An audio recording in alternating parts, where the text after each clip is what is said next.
it foggy outside. All the planes have been grounded. Ain't the fire inside?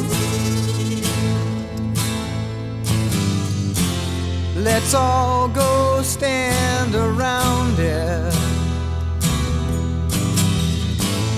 Funny, I've been there, and you've been here. We ain't had no time to drink that beer. Ladies and gentlemen, welcome to the Sandman podcast. I am your host, Brian W. Tosh, joined as always by our resident hack checker, Oliver Fullington. Yep. Our producer and co-host, El Hilo del Hack, Tyler Fullington. And the man whose stories got stories, the hardcore icon. He's got 99 problems, but bananas ain't one. The Sandman. Hack, how the hell's it going today? Dude, it's bad. Coming off the worst 27 innings, maybe, of the Philadelphia Phillies ever. Wow, man. Just nothing at the plate from those guys. Oh, my God. It's horrifying. One run in 3 games. One run in 3 games. The pitching's been great, though. I mean, like, really, really good starting pitching, but just, man, really, really rough. 1-0 loss. 2-0, and then 2-1. Yeah. And against any good pitchers, this is our lineup, dude. I mean, this is what it is. Good pitchers are going to beat this lineup all the time. Yeah. It happens. We just went on a pretty good run. We did. We went on a really nice run. You mean Trey and freaking and Bob? Well, yeah. Nick was playing a little bit in there, yeah. Otto Kemp. But he's played well. Marsh has been hitting a little bit better. Marsh is playing better than he has. Better because he was Marsh so bad. You're like just so happy he does anything. Right. He was started out so poorly that he's been doing really well. He just had like an 8 or 9 game hit streak. Right. He's been hitting well. Mm-hmm. He's been hitting well. Yeah, Johnny from San Antonio, you got us, all right? Way to go, dude. I know he's a big Astros fan. I know, but I wouldn't be super proud of those games either way because you guys only scored a total of 5 runs in the series yourselves. Right. But, yeah, that was pathetic. Brutal to watch, I'm telling you. It really, really was. A lot of strikeouts. Lot of strikeouts. Oh, jeez, a lot of strikeouts. Last night, Hack, we were down at the arena for the Sabu tribute, though. It was really cool seeing a lot of people in the business. Everybody was out there celebrating the life of Sabu. Jay Rhymes and, RVD was there. Fonzie. Shout out to RVD having twins. RVD having twins. I congratulated him and his girl. The greatest thing ever. They need a nanny. That's what you said yesterday. You said they need a nanny. Are you putting your hat in the ring? Yeah, there we go. I could totally be a nanny. Go move out to Vegas. That sounds like a live-in nanny hack. Yeah, live-in nanny hack. That sounds like a good reality show right there. That's a great show ever. Todd was there. Joel Gertner. It was a really nice tribute. Everything you came. Oh, Joey was there too. I was talking to Joey for a long time. Joey was there. Guido, Guido, and then Devin Storm. Yeah, Crowbar and Danny Doring. I was saying to Ty before the show. Devin Storm is Crowbar. Yeah. And it's so weird for me because I didn't know Sabu at all or anything, and I was just going there to pay my respects. And you didn't get to the building until a lot later. And Gunky and Joey, I see them. And you finally come over as it's starting, like 8 o'clock, sit down, because Todd pulled me and Gunky over. He told us to sit down at like these tables in the front. And I felt out of place being there anyway. But Todd Gordon tells me to sit down. I'm going to listen to Todd. And Todd is God. Todd is God. Mm-hmm. And Hack, the whole time you're there, you're giving like live commentary and then Joey turns to me and he's like, what decisions in my life have led me to be here at this moment? And I was like, brother, I'm with you right now, man. I feel the same way. And then after you get up and after Meanie spoke, you get up and I wanted a chance to talk to you because I knew you were rolling out at that point. And Danny Doring and like Crowbar come over. That's right. I forgot Danny. Yeah, they come over and they're like introducing themselves to me, and I'm like, what? Because if you're with me, they're gonna respect you. I know, and I was saying to Ty before the show, it's like the mafia kind of like you're the Don, and they see me with you and think that I'm somebody. not anybody. Well, I was just telling. We are wrestlers. I'd say most of us are real smart. Well, that's what I was telling Tosh. Kind of like that's how it's always been. Like I've noticed in locker rooms, like all wrestlers are just super respectful of who else is with another wrestler. It doesn't matter who you, like they always introduce yourself. Yep. Like you could go up to, let's just say Guido or whatever and hug Guido or whatever, and there could be two people next to him and you'd have no idea who they are, but you would say, hey, I'm Haks. Hi, I'm Haks. Right. It's a wrestling thing that... Well, it's like, who knows? Those people could either be friends of that wrestler or they could be somebody who can help you get booked. Yeah. Or family, whatever it is. But that's just how the wrestling business has been ever since, I've seen it. It's weird. It's like kind of like an unwritten rule. Well, it's kind of like it's like it's just a respect. Yeah, if thing. you know anything about Star Trek, right? All right, here we go. So Spock came from a planet where like it came over like people's emotions. Everybody killed everybody. So then they decided to not have emotions. Now think about this. All those personalities in a locker room, it has to be tamed. You know what I'm saying? You know what I mean? So it has to be that way.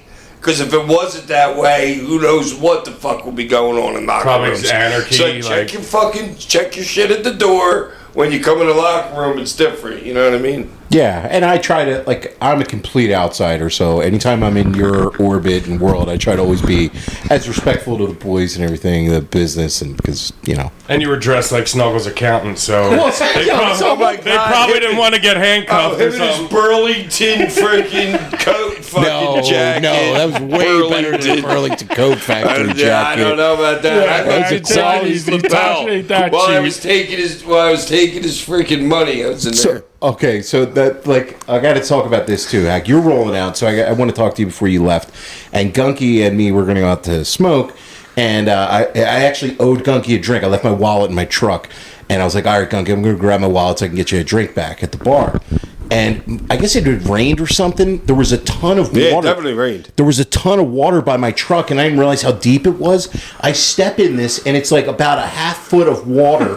I get my slacks and shoes all covered in water, okay? And I say to Gunky, I literally call him. I'm like, Gunky, I have to go. I'm leaving. I'm not walking back into this building in soaked slacks and shoes. Squish. I literally drove home barefoot because I was like, I'm not fucking wearing socks. Yeah, if you felt out of place before, imagine walking in. Squishing everywhere. Yeah. There was literally like a pile of water from just standing and smoking with Gunky for like 5 walking minutes. through the kitchen, that guy would not have been happy. Well, you got heat. I'm following you. I can't get heat. You can't get heat in that building. I'm following you as you're leaving, and you chose to take the back. I wanted you guys to come my way. Right, you go your way through the back and the kitchen and everything, the good fella's way, and I'm following you. And then this worker there kind of got a little upset. I'm just some scrub worker, like some jobber sweeping the floors, enhancement talent, got a little mad.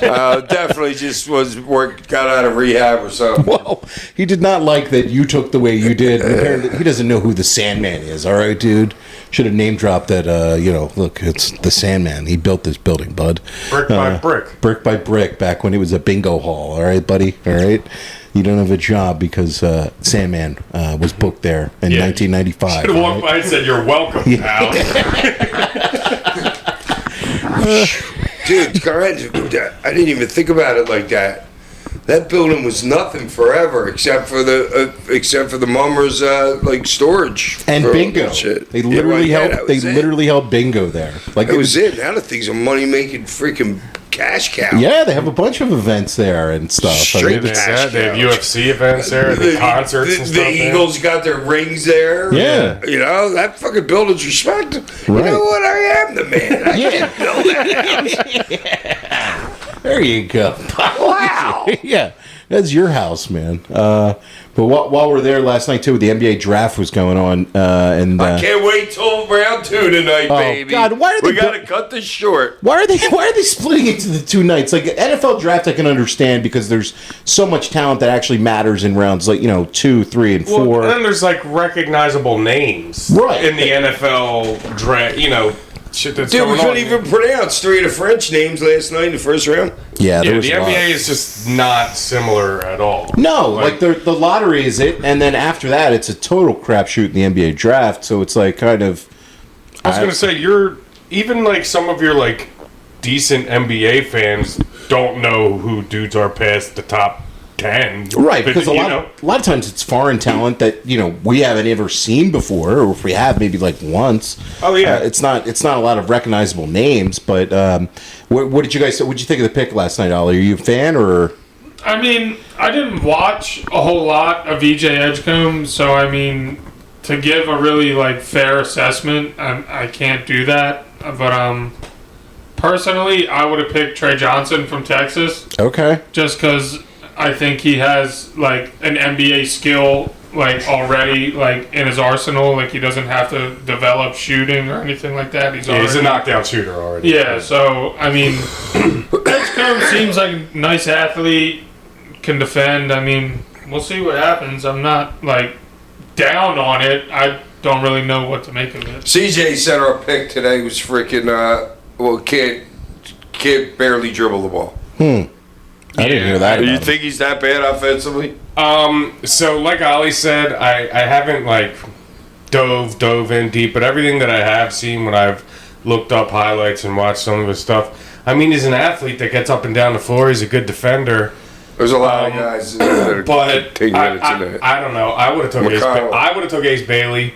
I don't care what his whole draft process thing that he did.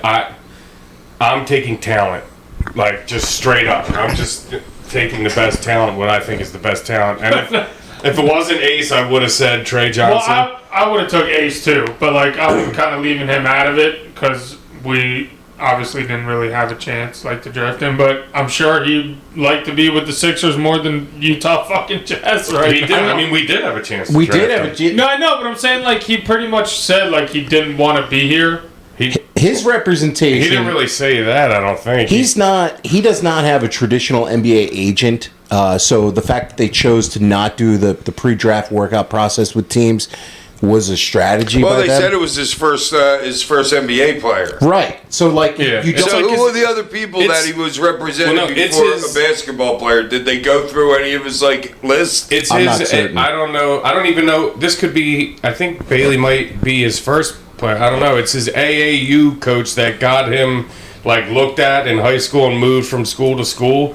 Like he might have just made this guy his agent, sort of like LeBron kind of.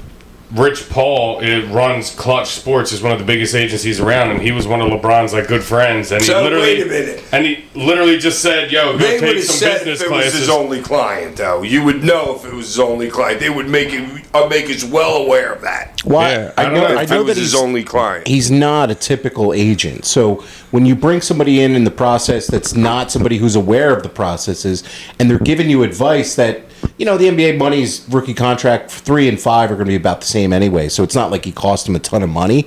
But if you have like a wrong, 3 and 5 are the same thing. I'm pretty certain that the I'd dollars. much rather get $100,000 more a week with that $2 extra million. Yeah, I mean, He missed out on a couple million. yeah, but overall, like if he's a successful NBA player, he's going to make that up no matter what. I think if you didn't want to go to certain spots. He didn't seem really happy about going to Utah, so I mean, I don't know. It's kind of Who would want to? well, you lived in Utah, you Yeah, loved I Utah. know, but I can't see an NBA player wanting to go to Utah, Now, but dude. they're getting Yeah. a brand new stadium Well, that's going to okay. be like sick. But if you're a baller and you want to play and you want to win, right, I would much rather be in a lot of other places. than well, Utah. Utah's probably at the bottom of the list. Like, I'm not saying it's not, but The other night, I was actually flipping the channels late, and I saw that the Last Dance was on. It was the last episode, and it was I had to watch it because I wanted to see the scene where Jordan goes in the hotel and sees you, Hack. I know it was on the other night. Yeah, I watched like F 3 and 4 or something at like 1 o'clock in the morning or something. I watched late. It was late night. Yeah. I couldn't fall asleep, and I watched the final episode. And I was like, I got to see Hack here. And Hack, you've told this story before, but what was that like of the Game 6 in Utah? Ty, you guys go to the game, and then afterwards you go to the hotel. That was cool. High five and Jordan. yeah, the infamous push off of Byron Russell shot in Utah to cinch his last Chicago Bulls title, and it would have been Michael's last game ever if he had never came back. So that would have been a great thing. But Yeah, they're all saying that was a lie, that he had to go play baseball because of the gambling thing. Yeah, I've heard some people claim that, but I know. But yeah, I've heard- we left it after the game, and Hack, of course, being who he knows where like all the players and shit are going back to. Well, that was Eddie's John was it? Ryan's brother. Eddie was the dude that was like the starstruck dude who would figure that one out. Yeah, we got back there, and there's already fans there to beat us there. There's a red carpet coming from like the front lobby area, all the whole thing. We were there a while though. Yeah, We were for there them, a and, while. went there, got to like high Hours. five. John Ryan, had one of Hack's buddies, is holding me up. Ron Harper's like got the trophy. I'm like rubbing the trophy. He helped me out to rub the trophy while Ron Harper's like going around on the thing, and then Hack's like, let's go upstairs. Like, let's try meeting Because him. they said they were on the 16th floor, so we took the stairs. Every other door was open except the fucking 16th floor. I oh was high. man, you could have partied with Jordan. Yeah, we were trying to get all up the way there. up them stairs. You could have been playing the piano with Jordan because they show him in that playing the piano. Well, on somebody somebody's would have championship. recognized him. Oh yeah, no, but I mean, like, just the fact that you I don't made know about that if I was that famous then. the big scene of The Last Dance, which was like it's the And best sports documentary ever. The first guy that he high fives going into the hotel. Yeah, it's Right? crazy. And the next is John Ryan. We're the only two people that he high fived. It's like it's just your life, man. Some of these like stories. Walking into shit, dude. Yeah, sometimes, just- like the Dude, world. we weren't even supposed to go to the game. No, I know. Surfing World Championship. I walked onto that, didn't even know it was happening. Asked some people, what are all those people doing over there? You're like, yeah, they just closed down the World Surfing Championship because the waves are too high. I'm like, seriously? They're like, yeah. Like you said last In week, Hawaii. walking down and they're putting the Stanley Cup away. I know. I'm like, yo, dude, can you open that back up again? Let me touch The it. life that you have lived. He's got man. Tiger Woods' bag. Yeah, the top Tiger bag. Woods' Yeah. bag. 15 feet from me. Why do you have Tiger Woods' bag? Can you It was tell a the gift. story? You got it Yeah, as it a was gift. a gift from a friend of mine. Okay. He's like a sports memorabilia like kind of collector. Okay. And he's got like a bunch of shit. Well, And, I know Jordan and Tiger are two of your all-time. Well, we saw that bag on the what was it, 208 or something, 206, yeah, freaking US on the Open rain or- delay. The rain delay of whatever. Tiger Yeah. was using the bag that Hak has that they were showing. It was like the US Open, the 2008 US Open. I'm like, wait, Hak, that looks like the bag you have. I'm like, are you sure? They went and got it. They're like, fucking damn right it is. Because you're going to change the bag every year, probably. You know what I mean? You're not going to use the exact same bag every year, I would think. Yeah. Yeah. But he was only with them for like 5 years. They gave him 20 because I'm reading the book. It was Okay. like- Gave him 25 It was million. Buick, right? Oh, Yeah. Buick, that's it. I was saying. Yeah, they Project. gave him like 25 million years for 5 years. How's your reading going? You working through that book? I finished the Angelo. A little over halfway through the Tiger book. Can we get an Angelo Cataldi book report here on the show? I mean, what? Yeah, it was all right. Just all right. I mean, just Angelo Cataldi. None of legendary- these people would even know who the fuck he is. I think they would. No, they wouldn't. They don't know. There's everybody. That's why I tell them to tell me from what town we are. But we got one guy from Broomall that might know Angelo. Isn't it Joe from Broomall or something? Bob from Broomall. Oh yeah, Bob from Broomall. Bob from Broomall, who always writes in. Bobby, Bobby. tell us about He Angelo. wrote You in ever this been week. to the Wing Bowl? My kids have all seen some boobies at the Wing Bowl. I went to the Wing Bowl myself with my dad. Yeah, so- first wing bowl was Sloth's projectile vomit. Yeah. Shouts out to Sloth. People are like, Wing Bowl, what the hell is that? Well, because It's 6 o'clock in the morning and 20,000 sports fans in our indoor stadium where our playoff Where the Sixers and Flyers play. Yeah.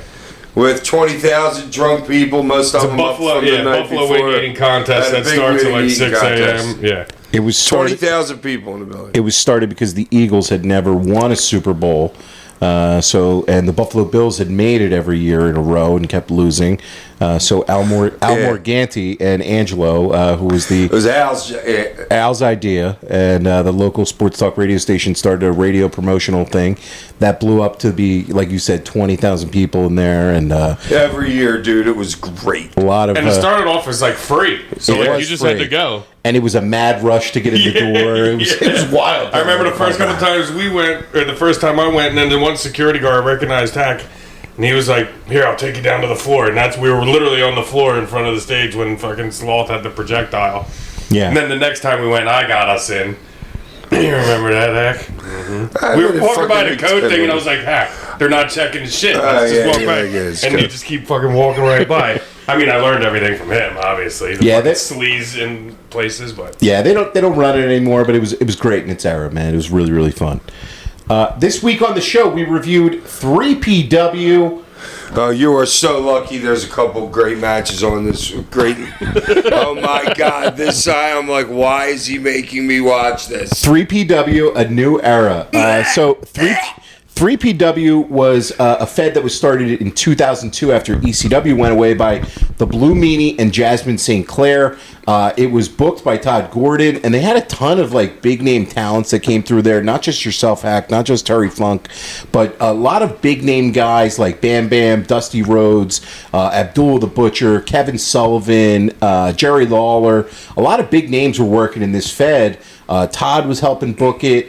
And Todd was not helping book it. He was booking. He was booking. Yeah, Todd was booking, and I mean, like all that stuff with the girls, all that's just to entertain himself. Yeah, God, it's the greatest I mentioned thing that ever. to him last He's night. like, yeah, let's go have this contest. Have this contest. Bring all your hookers in here. But they were originally running at the ECW arena, but there was kind of like a wrestling war between a lot of different feds in the area. And XPW at the time was running the ECW arena, and they got an exclusive lease for the arena. So that's why 3PW had to run the show in the Electric Factory. This was so a little interesting local Philly thing there. But yeah, they had a lot of like talent come through here, and you saw it on the card, mix of like old guys, new guys, and interesting people on the way up, like AJ Styles and Homicide on this card were two of the standouts. Definitely like amazing talents. But the show started off match between Kid Cruel and Josh Daniels. These guys were two upstate New York indie guys.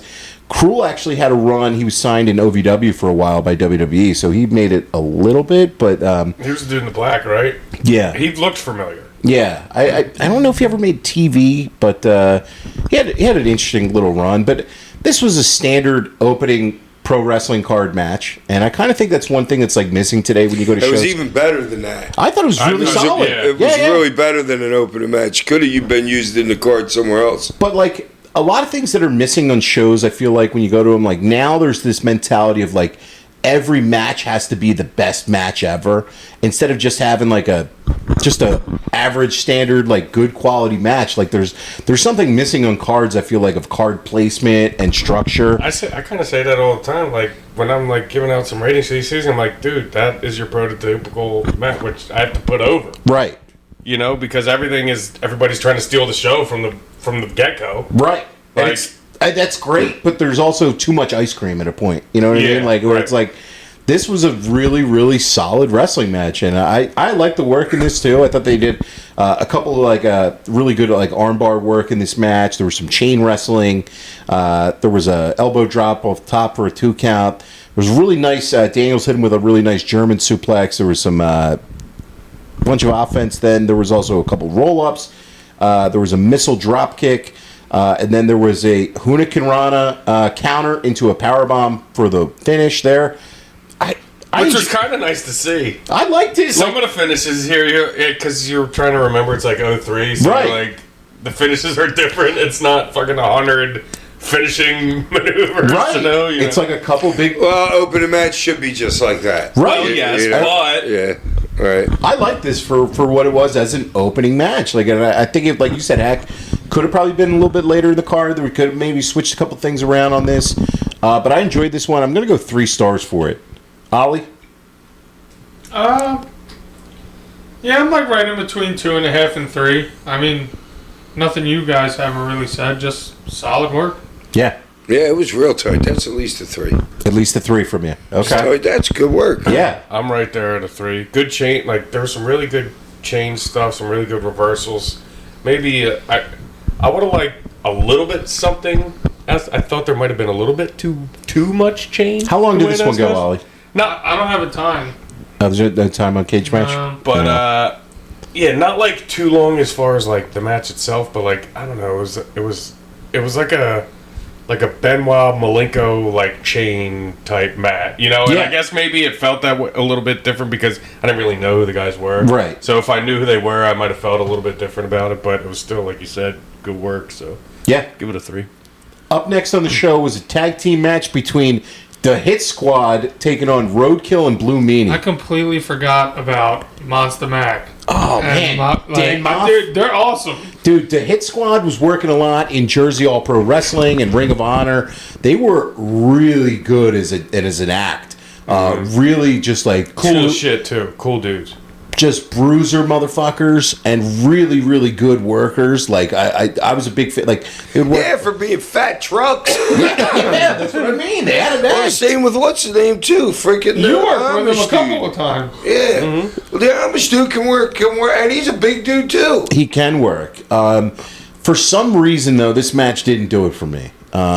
Dude, because it went everywhere to nowhere. I Yeah. went here. I'm Yeah. like, what the hell are they doing? I don't know. And it went long. I feel like this one went 15. There was no Like, logical so, too. sense to anything. no, it was just kind of to nothing. And I've seen Right. all these guys work really well. Like I like Meanie's work. I love Roadkill. I love the Hit Squad. Dude, the Monster. I'll give you an example. The Monster Max. There was a tag. I forget who comes in.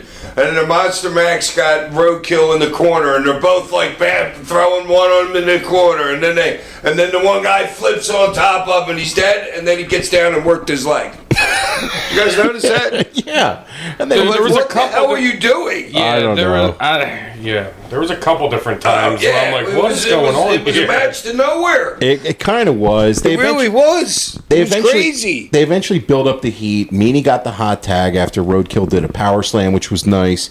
And then Meanie just kind of cleared house with And hands. then they fucked up the finish. But then Roadkill tagged himself back in like 2 times. Yeah, What that was was with fuck- that? Yeah, that was a fuck up. What was with that? Dude, that was a fuck up. Yes, it totally was. And then They did the same spot twice in a row. they did the same spot twice in a row, which is and always still screwed it up. Whenever they came in, whoever was left in the ring, that didn't even work either. yeah. And then there was the chair. It was horrifying. There was the chair in the corner, which was weird. And then Meanie threw him into the chair, and then Meanie put down Moff with a DDT, and Roadkill went off the top for a splash for the finish.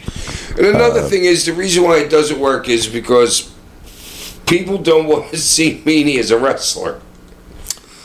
Yeah, Like, see how bad his punches are? I mean, Well, Meanie's that's not Meanie. And then what was all the heat doing on freaking Roadkill for freaking the whole time? right. And Meanie just stood on the corner. I'm like, I wonder, was he hurt or something? I don't know. Well, all that stuff was happening on the outside. Meanie didn't get off the freaking apron. The structure of this was odd. Yeah, it was so weird. It was like, weird. It was Yeah. weird. It was wonky. It was too long. And I like all the guys in this match. So it's not like Yeah, but it was It's shit. just it was the shit. So I'm gonna go star for this one. 1 star for this. Ollie.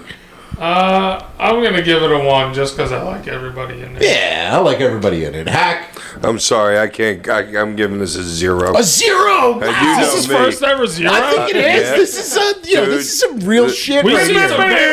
some bad ones. I too. know Dude. this is some real shit. I know, but Your boys are in it, though. Yeah, you have because all I'm boys in this. disappointed in those guys. Okay. They should know. They know better than to do that crap. Papa Hack is mad at your match Yeah, from that 23 was years fucking ago. I was gonna say that's And like your if- parents saying I'm not mad. If I'm Yeah. they just all, I know, disappointed. Yeah. if they all watched it, they would say the same thing. No, I know. I can't wait to get What to your were match we on this. thinking?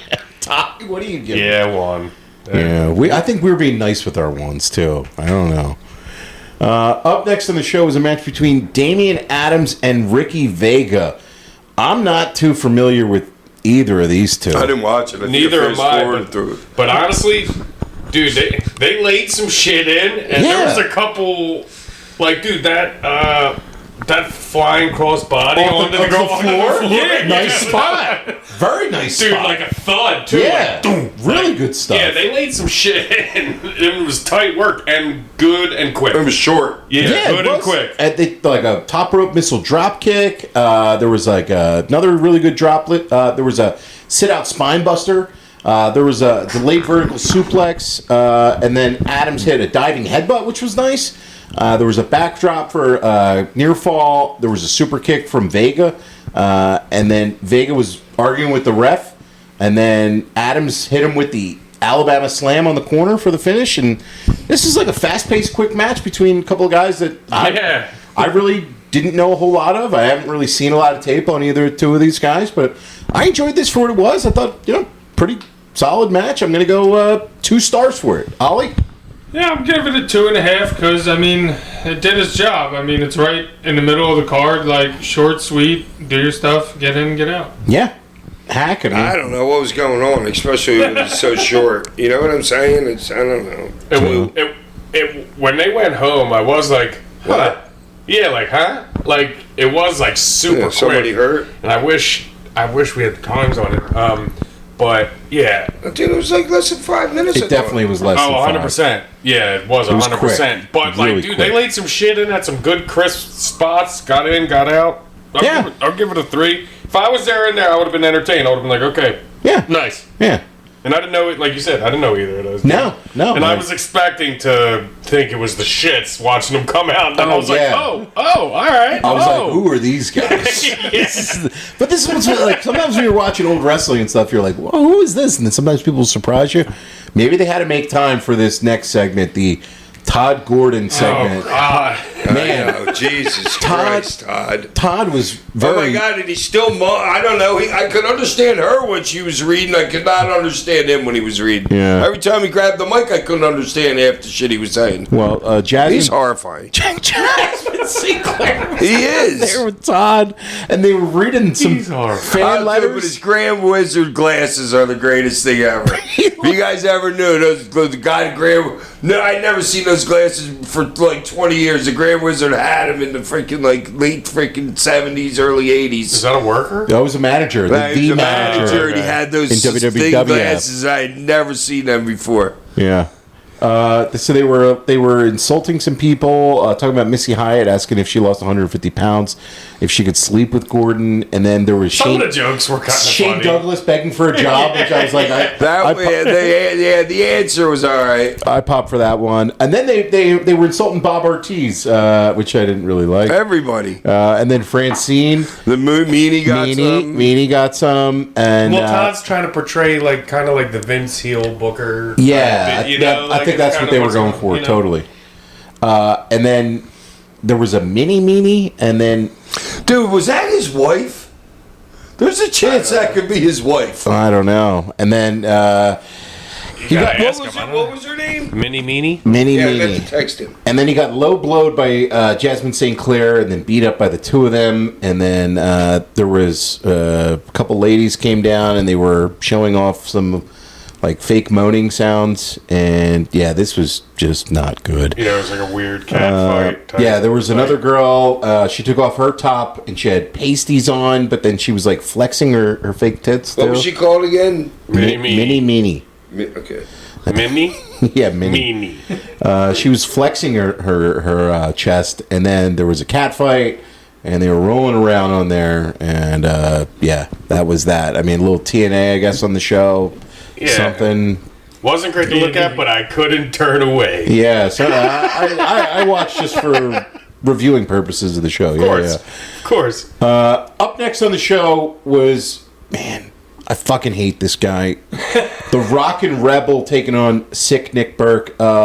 So, Hack, this, I know you trained and came up with the Rockin' Rebel, and I mean, fuck the Rockin' Rebel for everything that he did in his life. But also, fuck the Rockin' Rebel for putting himself on every indie show I went to in the early 2000s, because he had a promoter's license, and he would always wedge himself onto these cards like he did on this show, just insert the Rockin' Rebel match on the show. It might have been his ring, too. Because, yeah, he probably had the ring and the promoter's license. Why did he do this?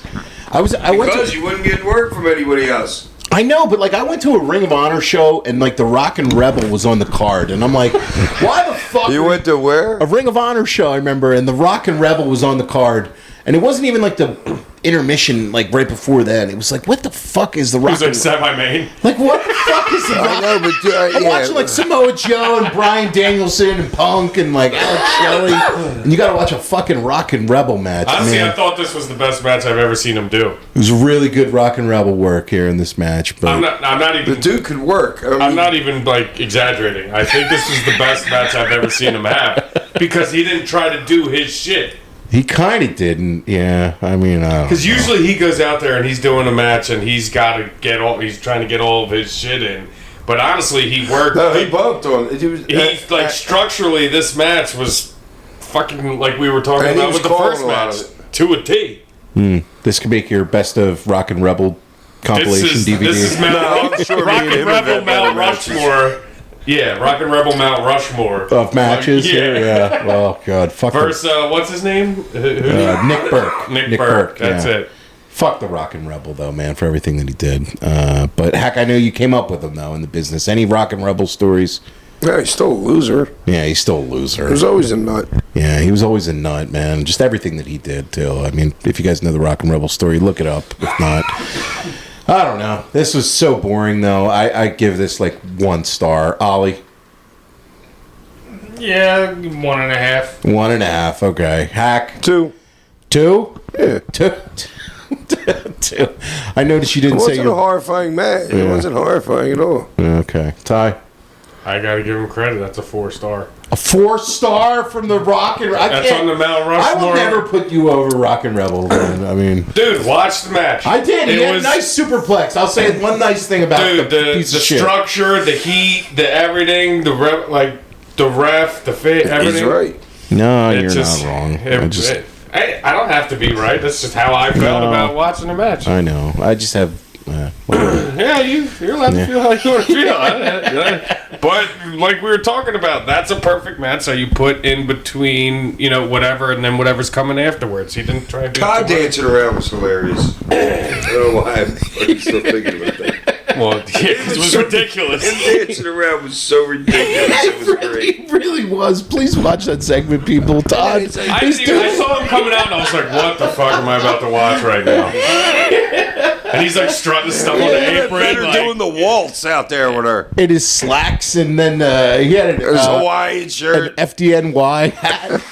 What was that? And I think he was rocking an FDNY hat. What's oh? For it's post 9/11, I'm sure. But up next on the show, this is the reason to watch this show, guys. I'm telling you, AJ Styles taking on Kid Cash, and man, these What two a really good match. really, really fucking good match, man. AJ Styles at this point was really making his name on the Indies and in TNA, and so young, man. he looked so young. I didn't know who he was when it At showed. I first? mean, it's not the greatest freaking. Quality. Right.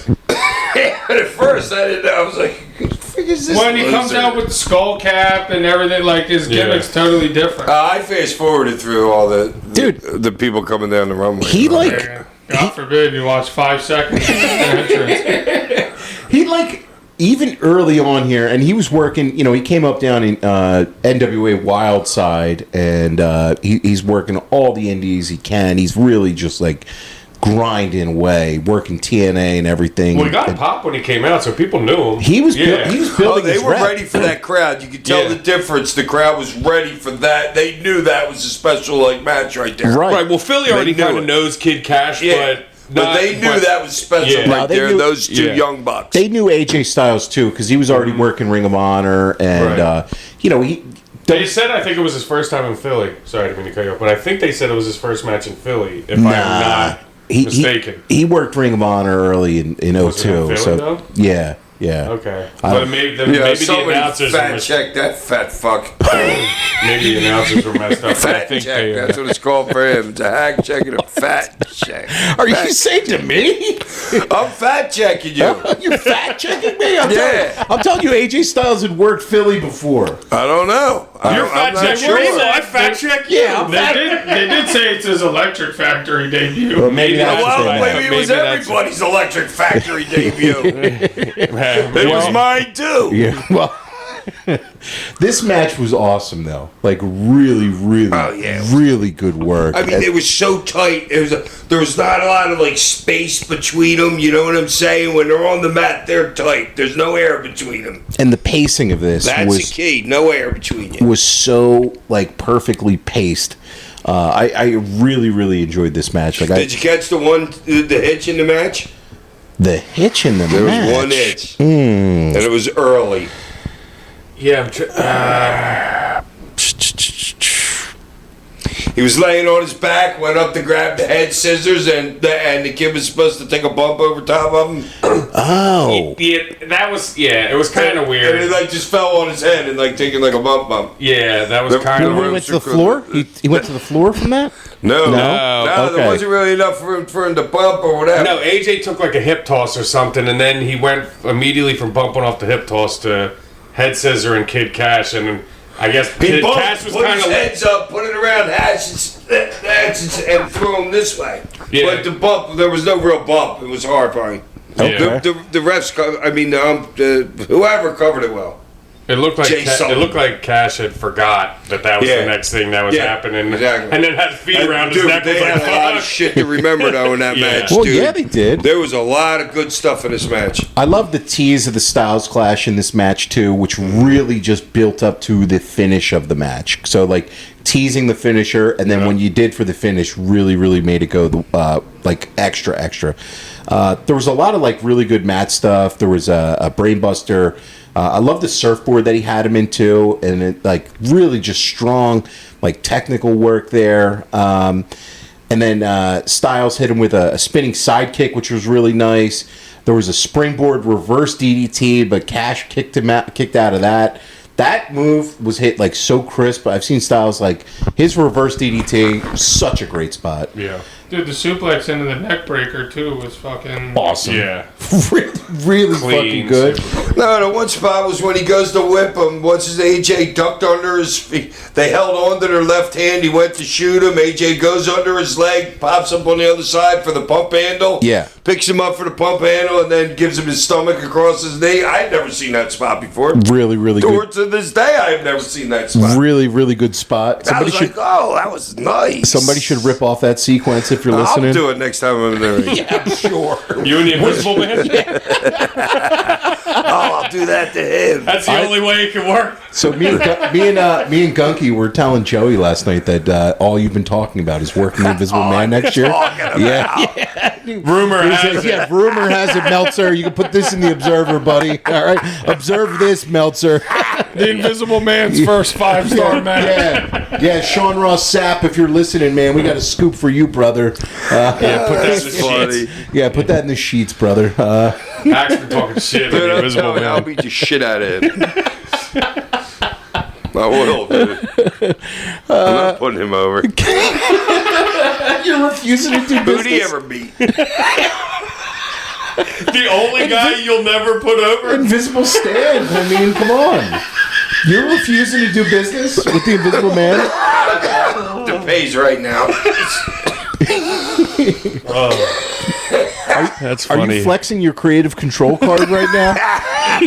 you pulling a Bret Hart? It's not gonna work for me, Dude, brother. I'll pulling just a leave and go to Bully's annual party and things. He's pulling the Hulkster. Yeah. Are you going to hold up the promoter and not do business? You going to pull a honky tonk, man? I'm not doing it. Sorry, it don't work for me, brother. Where do we go after there? How do we draw money next year on that? I like that. What do we do? What do we do when they go to Saudi Arabia? Dude, me and the Invisible Man in Saudi Arabia, they would love it. You would last 5 minutes. In Dude, I Saudi might be Arabia. the next fucking character in the fucking comics around there. Me and the Invisible Man, dude. Well, Yeah, just an action figure with just an empty case. Yeah, yeah, it can't be. Yeah, you can't dude, do your it's cheap gimmick. to manufacture. Yeah, you can't. How can the Invisible Man as a duet? Just Yeah. you and just an empty case. Yeah, you can't do your Just an gimmick. outline of a And you tell them that it's educational, so your kid uses his imagination.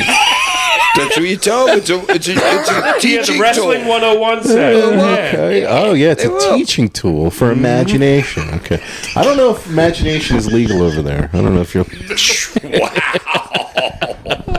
I don't know. Invisible Man with Sharia accessories. law is Just a tough. pair Yeah. of shades. And Yeah, with accessories, and there's just spots for. Oh god. Cash hit Styles with the moneymaker, which was really nice. And AJ was able to kick out of that. Just go to the finish. The finish was great. Cash went up for a top rope Hurricane Rana, but Styles countered that, and he hits a top rope Styles clash. Second rope Second rope. Styles I'm clash. sorry, That second was rope. good. And Second that's so rope. great back in like 03 too. Like I don't none of that. I mean I don't Well, know dude, how the long fact they've been that- doing it the back fact then. that his but- finish is that over already, Right. like that early Right. in his career, you know, like, and then everybody knows, like, yo, this is this is coming. I mean, he had been, like I said, like he had a big, 2002 with TNA and 2003. So like he was like TNA's guy. So he was getting a rep build up, but like really working those weekly shows for them. He and was fucking good right here, man. he really was. And I always think of like a wrestling what if is like if WCW never went out of business. Styles had just signed with WCW right before they went out of business. And him like working in WCW and like in 2001, if they had survived, man, who knows what he I would mean, have been dude, able he to. did a good job of helping put TNA on the fucking map. Oh, he really did. I mean, he carried TNA. He for- put the X division Yeah. on the map, and like I was saying to Gunky last night, I was like, I never gave TNA the respect that I probably should have, like during that time period. Like I didn't watch a ton of it, but now when I go back and watch a Yeah, lot I of was it, always half-ass shit show there. when well, I know was the there. booking and everything was, but a lot I of had the some good talent. No, but like early in not- Tennessee, probably like when you were there, but dude, they had some good years there Yeah. with like Abyss and Angle and Styles after and I was there. Samoa Joe. Yeah, yeah. like really, really strong Well, shit. yeah, it was Yeah. like it was a nice secondary placeholder Right, for exactly. it was an alternative. Yeah, right. And Cash and Styles had a feud in TNA in 2004, so this match was like kind of like a precursor to that. So But dude, that wasn't their first match. Guarantee you that. I That don't match know. was too good to be a it was first match. really, really fucking good, man. I'm gonna I go. know. That's why I'm thinking they've worked before. I'm between a quarter and a half, but I'm gonna go 4.25 stars for this. Ollie, It's 5 for me. 5. Yeah, Wow, I mean, yeah. it's got everything it needs to that qualifies as 5. Like for me, I mean, super tight work. Like timing was really good on everything. Great finish. 5. Yeah, Kid Cash too, man. Tremendous worker. We always Dude, that's a put him up. WrestleMania match to me. That. Yeah, if those two guys, if you put Shawn Michaels against Hunter, something like that, it reminded me of. Okay, I mean, so what do you give it as a Oh, star? it's a 5, easy. 5 easy. Yeah, Okay, those yeah, guys are great, I'm dude. undercut. I'll go 4.5 for it. Let's I should- go. Oh, God. That's yeah. Oh, we feel Oh, bad. yeah. I'm Star. pumping it up a quarter. Oh, You guys are wow. shaming me. And Ty, 5-star match, especially in 2003, man. Those two, like, Yeah, you could actually, put I that- didn't even figure that that, match in. It's could even go more than on- a 5 now. And And that and should a- go on TV today. And and a small ring, right? like they were actually limited in considering the ring size, and everything. So Yeah. No, tremendous stuff. Really good stuff there, and two just fantastic workers. And heck, like Styles, man, like how good would he have fit in the ECW, man? Both of them. I mean, well, Cash was there, but Yeah. like Styles would have been like I feel like if he had a chance to go to ECW, Yeah, if he'd have been ECW, fine. dude, Sabu, Dude, Styles Van is like Dam, a He'd have really- been fine anywhere. Right. He'd been Watching fine this- in Japan then. watching this match, it really like dawned on me that he's like super underappreciated. Who? Styles, like in today's like, because he doesn't probably do as much obviously today, but like, dude, he's one of the best of all time. He's had a pretty Like, goddamn good he's career. fucking really good, man. There's a lot of people that didn't follow his TNA. You know what I'm Yeah. saying? Like Like- it is hard. Like especially younger people people like that. Yes, exactly. It was Younger, like who, what, where? It's hard to Who's this find dude? TNA shit now. You know what I'm saying? It's not like you can go on Peacock and look back. And, you know, They have their own streaming network, which has like everything in the history of TNA. So They do? Okay. TNA is Go back and watch some of my shit. well, we're gonna Hack. We gotta talk. No, we're not. We're done with all this kangaroo shit. No, we are doing a lot of main shows. That's it from here on out. kangaroo stuff, definitely, because we got to do some of your TNA stuff. You All were, right, mate. you had a great match with Styles in TNA too. Yeah, you did actually. Okay, here we go. Of course, I'm gonna have a great fucking match with anybody. For one, and for two, I don't give a damn about what you say now because you said my match tonight. You said the other night I didn't have a good match. I had a very good match. Really? Yep. We'll talk about it when I it had comes a up. very good match. We'll talk about it when what it comes are up. your ratings are the shits. My ratings. I'm an accurate star rater. Yeah, okay. I did not think You already bumped it from 4 1/4 to 4 1/2 in fucking hours. I said said 20 words. I said I was You're like, between. oh, let's go up a corner. I said I was Oh, you're between. real credible over there. I said I was between a 4 and a half couple and words 4 to- can change your fucking star rating. Yeah, well, I was thinking about it more. When he was talking Wow. about it, I said, yeah, maybe I undercut it at quarter star. Yeah, that's fine. Peer pressure, Tosh. There's no. I know, he crumbled immediately. You want to smoke some drugs? He saw the vibes coming along. You he's want to like, talk you about won't do accurate it. star ratings over here? You of all people. It's a 4 across the board some days. It just is. This is the most accurate you've ever been for star ratings well, on this I'm show. giving out a 0. That's pretty honest. That's what I mean. This is not a kangaroo show because you're giving out real stars, and I like no, it. yours is just the shits. Is that a Everybody new knows name- is that mine's a new real. name for a bad show? Kangaroo. The Kangaroo I guess King? now. Oh God, I'm gonna pull out the most random shit to Kangaroo review. kick, the best. I don't know if you can get much more I random. know. I'm gonna go. Oh, I can. This is not even close to the depths I can go to find hack matches. We're gonna be pulling up some TWA. Some of my good shit. Up next on the show was Christian York and Joey Matthews taking on Matt Stryker and Rob Echoes. Man, this was more of like an angle than a match. It was interesting because Christian York, Joey Matthews, pretty nice work from them in ECW as a tag team. Really, really good workers. And Stryker, Hack, that's somebody that I know Pap. Dude, he was the whole freaking match. Pap, Literally, it was the He was Striker everything. show. It was the Stryker. Yeah. I think he might. I think I stopped counting at like 15 of like dudes that he was going through. Well, he was just doing hot stuff, like his music and the whole act Yeah, and it was everything. great.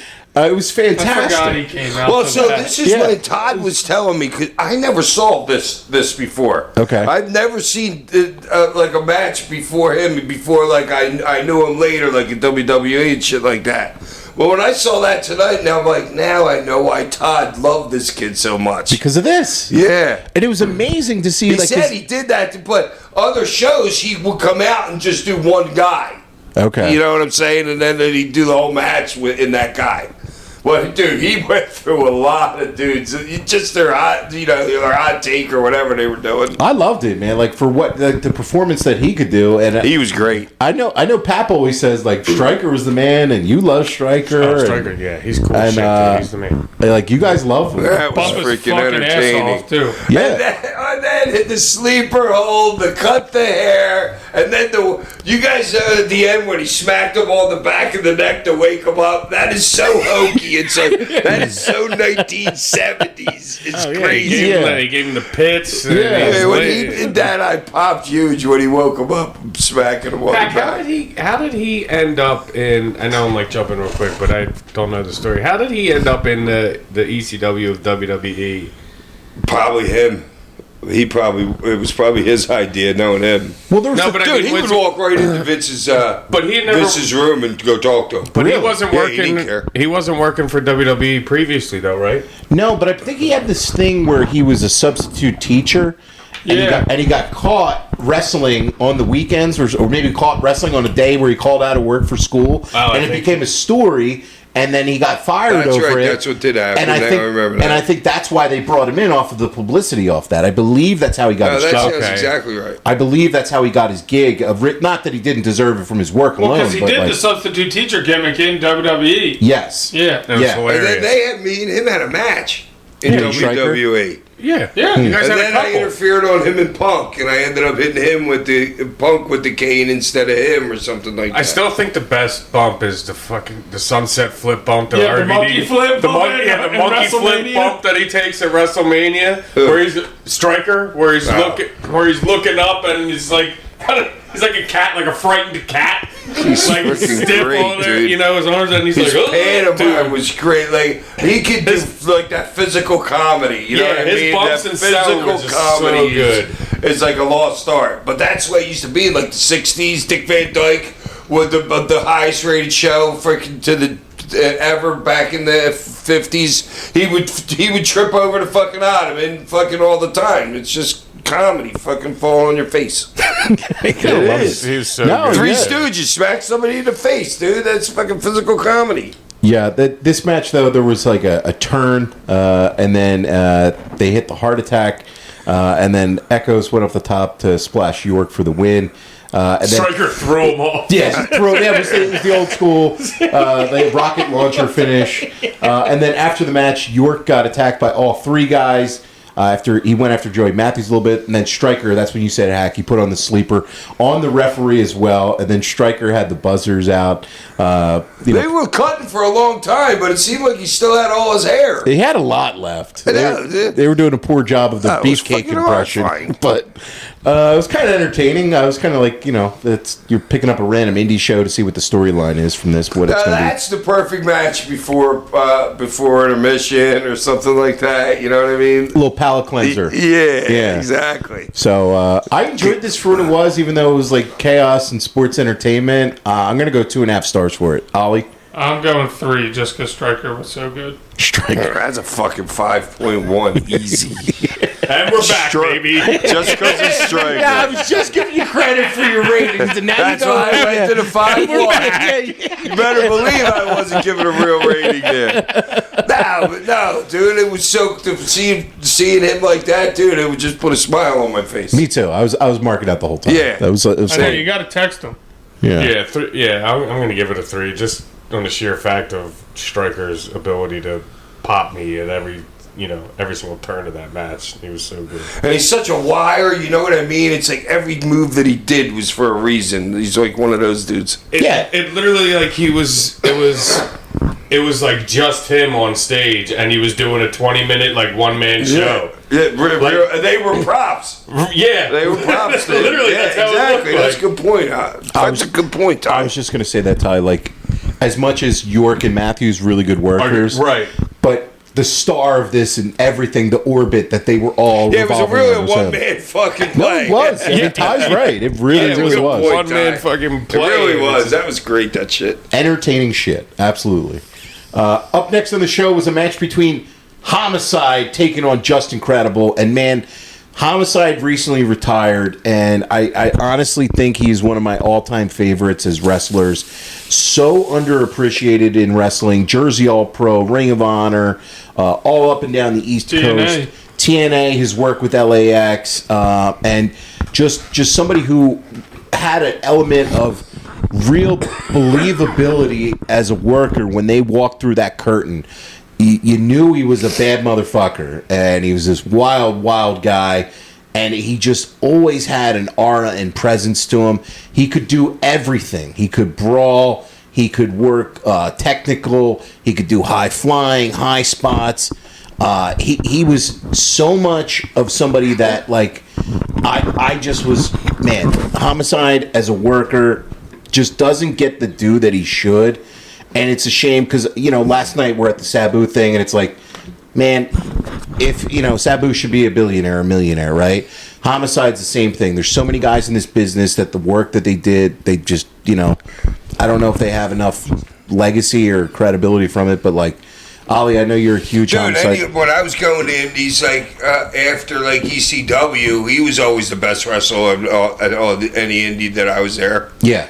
Always the best guy And working. trained by Manny Fernandez, trained him, and somebody who just, I didn't know that.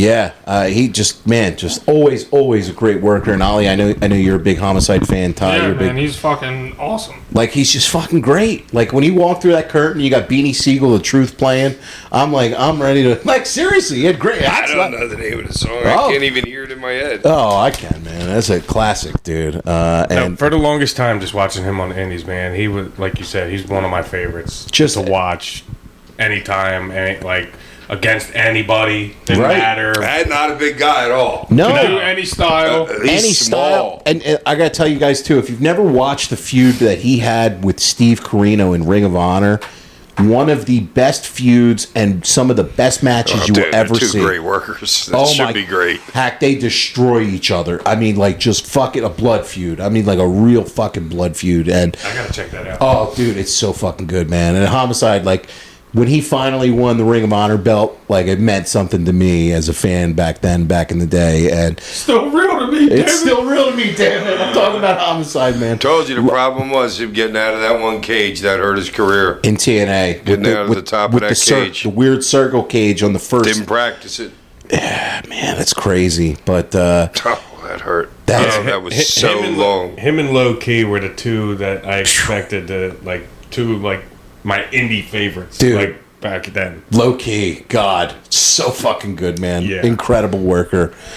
This match between him and Justin, interesting dichotomy of work styles. Like we said, Homicide could work anybody. Hey, Justin that doesn't want to take anything. Well, that's kind of what I was Well, hitting let's at. talk about the fucking big spot that he didn't catch him at all. Oh, God, man. I didn't catch him at all. You see Homicide took a couple steps away, turned around, and whung a chair at his head.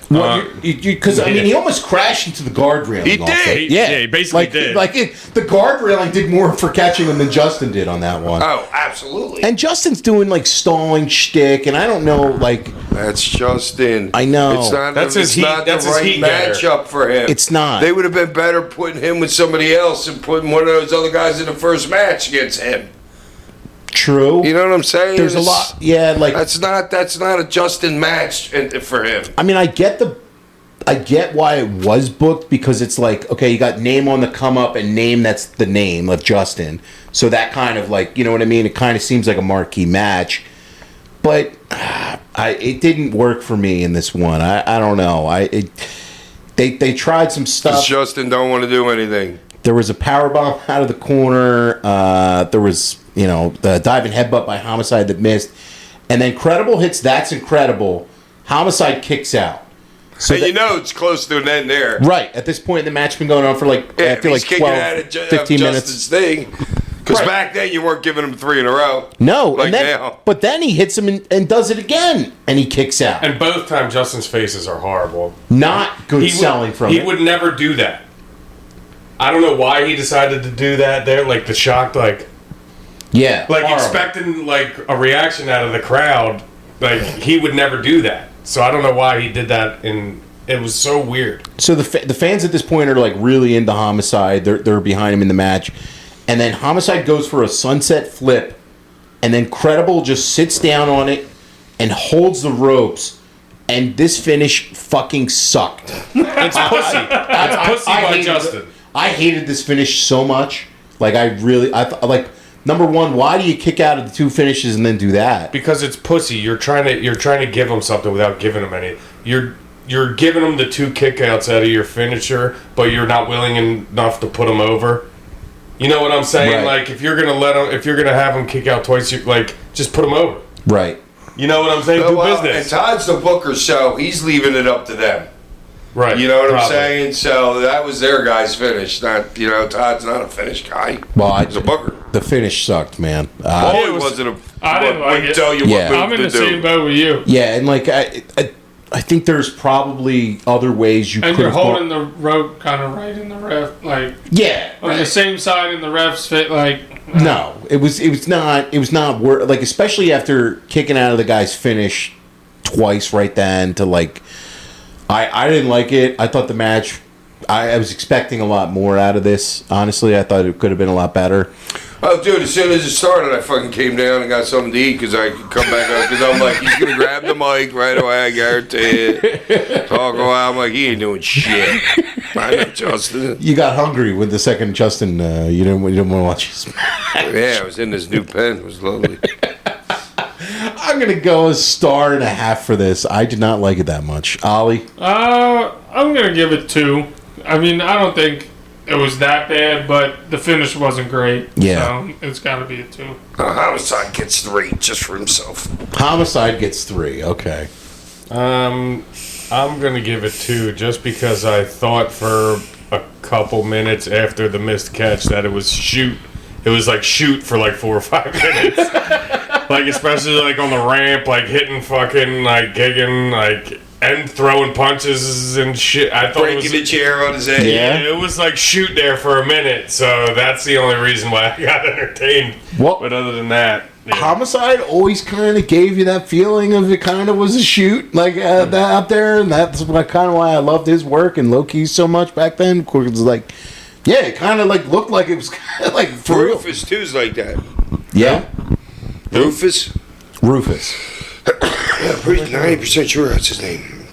He always has a Who bandana the around fuck his is head. Rufus? Black dude, about the same size as He's talking Ruckus. Ruckus. He's talking What did I say? Rufus. I knew. I know. I speak fluent hack, so I knew. Who I he was usually talking do, about. but You're the fucking Ruckus, Ruckus is the man. He's Yeah. still working. Yeah, he still is. But I know. I'm like Rufus. I'm No, like, but I knew who he was talking about, and that is so weird that I knew who he meant when he said Rufus. Well, why'd you just say Ruckus right away then? Why'd you just let me say Rufus 4 times? I thought he you was had probably it. just letting it go. Yeah, he was just letting it go. Anyway, it's my. yeah, go ahead, Hag. Make yourself look more stupid. It's my fault. Everybody knows It's my Ruckus. fault. It's my fault. You said Rufus. I'm out. Rufus. Stop trying to deflect the heat on Rufus. Yeah, what does your laugh sound like inside your head? Are you like a dastardly, like evil Yeah, genius I laugh have a wheeze. in I your have a head? wheeze laugh. I'm wheezing. Fucking Rufus. Big surprise, you got a wheezing laugh. Yeah, mushroom burger. Turn it up Here we to go. get air into your gut. Relax, Rufus. Up next on the show was the main event here. Talk about wheezing laughs and guts over here. Is this Yeah, Yeah, take it easy. your laugh is a cough. Relax, Rufus. Who the frick is Rufus? Who am I thinking of? He had to be in some movie or something. I have Maybe no- Roots or something. Fruits. Where the fuck? All right. So apparently Sabu was supposed to be in this match. But His family was there. Yeah, his family was there. They said What a rib top by Todd. He was supposed to be in one match. the main event. The main, you Oh, he you was? took his spot. Yep. The replacement was you. Yeah, Bob Ortiz came out and was like, Sabu's plane did not land. His family's here, but he's not here. Like, trying to, like, make it seem. It was a good work. Yeah, like, There was everyone's no, like, okay. Yeah, there was no way. Yeah, his family's at the electric factory Yeah. at 3PW. In Philadelphia, Yeah. PA, Yeah, I'm sure. Because they took a flight earlier, he said. It's like, He himself was there. to the 3PW. This is for the 3PW. Fuck the Terry Funk. Wait, so Todd was booking and it was his decision to put the belt on fucking Gary? That's what I was wondering. I'm like, how does he have a strap? Steady hand, Gary Wolf. Because he came out last and I was surprised he had a belt. Okay. 'Cause I don't remember this match and I would have said this match never happened. Yes, that's what you said I don't last week remember to me. any of this. Yeah, you did not remember this one. None. It's like, why? It's like, You're telling me the Rockin' Rebel didn't have the 3PW championship? really? Yeah, if the Rockin' Rebel had creative control, man, he might still be alive. He had his own. It was just in the Paul bag. hated him for that. It was Paul just for hated the him ring. for that. It was like Yeah. a Taz belt. It was, yeah. Rockin' Rebel had his own Taz belt he carried around in the locker room. So this match started off with you offering Funk a beer, which is play on your barely legal spot, which is one of the best spots ever. Funk turning heel. That Funk old fuck. Well, you don't know what to expect with the Funker, man. Honestly, it worked. So from what I gathered, Terry forgot the spot. Haks going to hand him the beer. Terry turns around, so Haks got to wait. Terry turns back around. He hands him the beer.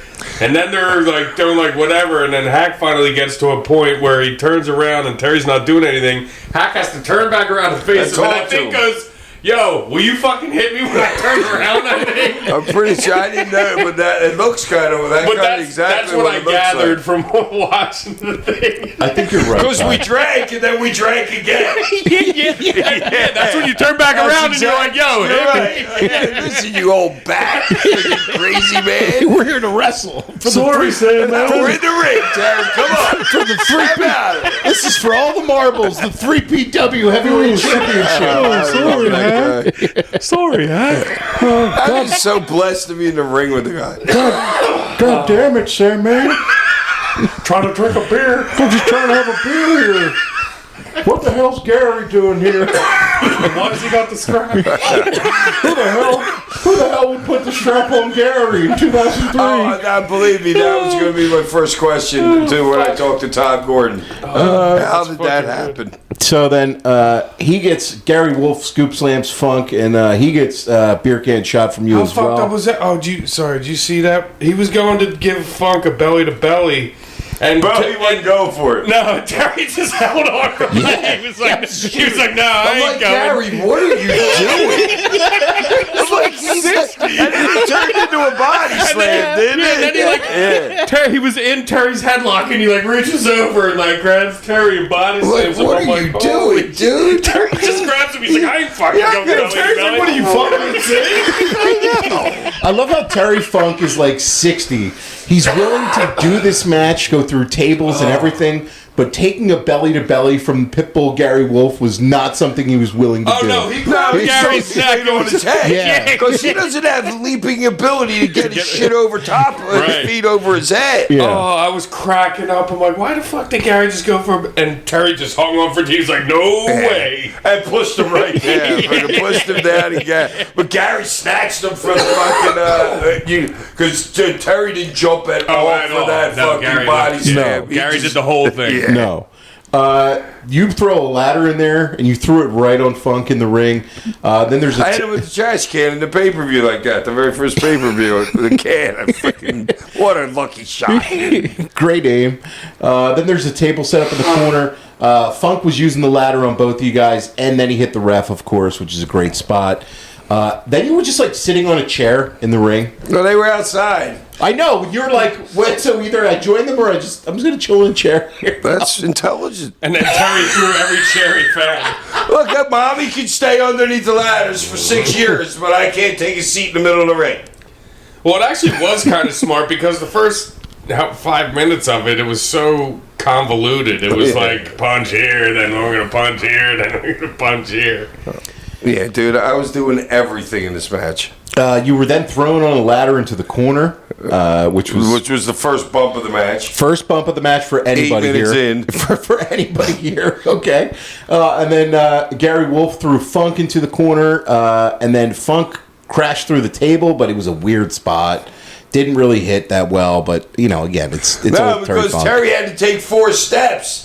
He didn't. There was maybe there was supposed to be a reverse or something, but Terry just kept running. He goes like this, and Terry's like. I was like, he took like 5 steps, and just like fell over slowly. I know. Remember, it's just like it might be like 2 steps and fuck for Terry. Yeah, no more than that. Yeah. No, it was funny. It was funny. And then from there, you broke up the pin. And then Wolf, he slammed you onto the ladder, and then he threw you through a The table. second bump, He threw the you third bump of the threw you match. through a table on the floor. Back in the ring, Funk hit a neck breaker for near He fall. always does that. That's a patented Terry Funk. Terry Funk standard. Gary then hit a Death Valley driver on Funk, which was wild. For Funk to take that bump. I'm like, what? For Funk to take that bump. I'm like, what are you doing, Gary? This guy's 69 years old. You broke it up with a kendo stick shot. You then pinned Wolf, which I was shocked about. With And the announcers are telling me I'm the champion. well, I didn't know that this was an elimination match They either. apparently didn't either. One of them did and one of them didn't. And you usually don't get. I've never seen you finish a match with that either. I'm like, there's no way I won that belt. But That's what I'm It was just a saying. side wrestling legs. It was funny, and he goes, and the one guy That goes, was not a bad little spot at the end. No, it right there. wasn't. Little doop doop Yeah, doop there. it was, and the guy, because he goes, we got a new champion. We got a new champion. And then the guy's like, well, hold on, Gary's eliminated. And he goes, yeah, we're definitely going to have a new champion now that Gary's pinned. Like he caught himself, picked it up. He's like, yeah, we're going to have a new champion. I was just horrified that they didn't know. I didn't shut my ears off to anything else he was saying. And then Funk kind of finds you and hits you with a stunner to win the belt. I felt like that was supposed to be a swinging neck break too, and that just turned into a stunner. Yeah. I'm sure it was. The will. Yeah. Well, no, because the neck breaker took, like, the first one he gave, he would go all the way down to his back. The second one he gave, he didn't go down to his back. No, he just kind of gave you the old. I have seen. Turned into a stunner. No, I have seen Funk in like his later years use the stunner though. It was in his repertoire. So it did look like he was going for like the swing, and then it was No, like, there was no we're stunner here. call there. I guarantee that. It wasn't even a move yet. No, it was. It was a move for a while. It's 03. Yeah, it's 03, dude. Yeah, Stone He Cold was Steve around. Austin is on top of the world. Stone Cold right is now. retired at this point. He's no longer Okay. working. This match was chaotic and fun. You know what? I'm not saying this was the shits now after we got to recap it here. I'm going to go 2.5 stars for Wait it. a minute. How did we all just go pass over me doing the greatest Sabu imitation ever in the history of America? Jumping off the chair and putting... You did do it. Yes, you did do an Air Sabu spot. I must have missed Yes, that one. no, you did. I'm sorry. You did. They just don't want to put me over. No, I love putting I you was the up. best I'm being dead serious. I might have No, looked I- down at a text or something Dude, like I that, and I must carried, have you missed guys that. have no idea. I literally carried that match. What other notes you Yeah, got there's here? Gary and Terry course you fucking did. Funk in there. All right, It's the that's- other two blind Somebody's mice. got to do something. Yeah. I'm wrestling Helen Keller and Stevie fucking Wonder out there. Oh, God. Don't talk about the heavyweight champion. Yeah, good point. yeah, don't disrespect the 3PW heavyweight title. Yeah, I got to know how long Terry had the belt for. He probably never. Could that have been their last show? Nah, they did a they bunch did of something shows. after that. They did shows Terry until probably like never 04, even 05. defended the belt. I know. That's what I'm thinking. I'm going 2.5. Ollie, what do you give it, man?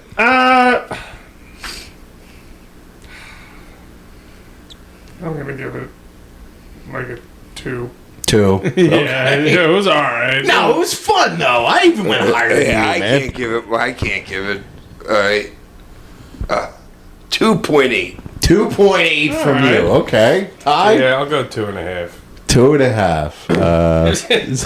It's fun though. We're fucking- laughing about it. It's a fun match. No, I mean I anything enjoyed- with Terry's gonna be a little There's two entertaining. living legends in that ring right there. Yeah, Gary Wolf and Terry Funk. I was going to say Molyneux. Molyneux and Terry Funk. Yeah, well, Terry's not alive, so Okay, living legends. Okay, true. That's funny. rest in peace, Terry Funk. Rest in peace, Terry Funk.